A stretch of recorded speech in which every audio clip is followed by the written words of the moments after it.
நான் திருப்பதிக்கு போன உடனே உனக்கு ஃபோன் பண்றேன். ட்ரெயின் போயிரும். சரிப்பா.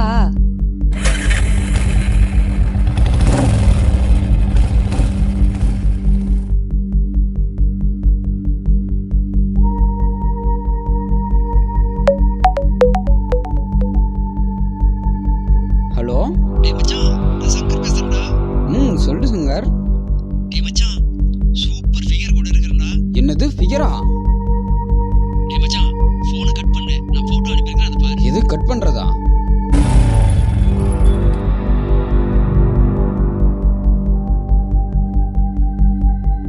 டேய் வண்டி வேற அடிக்கடி ஆஃப் ஆகுது. டேய் ஏன்டா ஒரு மாதிரியா இருக்க? டேய் மச்சான், உங்க ஃபுல் அட்ரஸ் கொடுத்து மாதவியே அங்க அனுப்பினேன். டேய் நேரம் வந்திருக்குடா. எது வந்துட்டு இருக்குமா?